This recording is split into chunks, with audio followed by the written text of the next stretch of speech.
Actually, wala namang perpekto mga idol, pero yung pinakita ng Lakers sa first quarter kontra sa Nuggets, masasabi mong almost perfect na nga rin talaga. Kumpiyansa pa rito ang Nuggets sa mga unang moments ng laro na kayang tauhin po ni Aaron Gordon itong si Luka. Well, kaya naman din talaga gawa nung hindi naman din po mabagal na big man itong si AG. Sadyang isang superior na offensive machine lang din si Luka, kaya nakakagawa siya ng paraan na makascore, and well pa po ito. Dito rin po, basically, wala namang play dyan at one-on-one lang ni Luka. Kontra pa ito sa isang magaling naman din na defensive player in Peyton Watson. Ganyan lang din talaga ang nangyari. Pina-outbalance niya si Watson hanggang sa makahanap siya ng siwang sa kanyang depensa.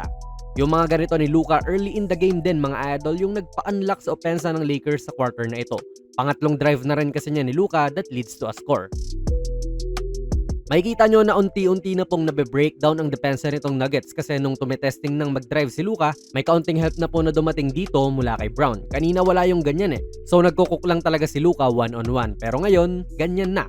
Wala pa rin namang nangyari talaga dito gaano. Basically, naging one-on-one pa rin po ito at nag-magic na naman si Luka.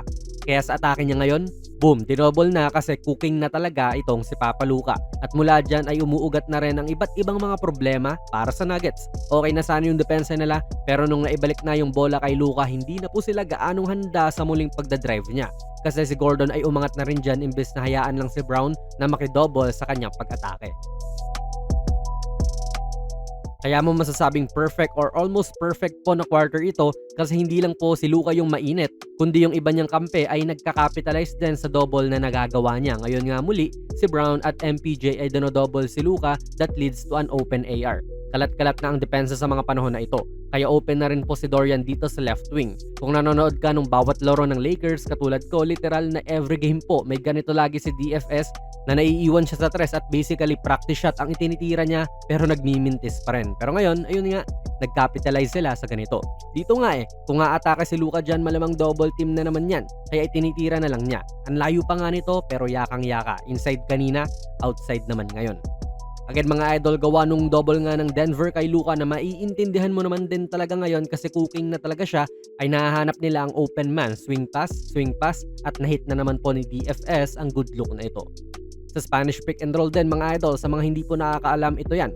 Magsasagawa po sina Luka at Coloco ng normal na pick and roll play. May dagdag nga lang ngayon kasi itong si Dalton, imbes na tumayo lang sa labas ay sumasali at umaangat na para pumwesto sa tres.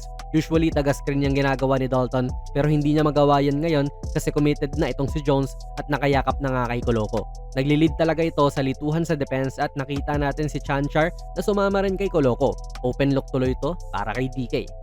Kaya nga po almost perfect quarter to mga idol, gawa nung napakataas na mga porsyento ng Lakers sa shooting in this quarter. 69.6% po yan from the field at 64.3% naman mula sa tres. Bumuhos po sila ng 46 points in this quarter alone at naka 9 din po sila na tres. Dagdag mo pa na 2 turnovers lang ang kanilang nakomit din.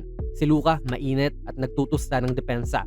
Tapos yung mga shooters nila ay on point din kapag nalilibre sa quarter na ito. Well, not every time. Pero yun nga, most of it. Dagdag mo pa na Denver ang kalaban na lagi kayong tinatalo. Talagang dream quarter talaga to kung ikaw ay isang Lakers fan.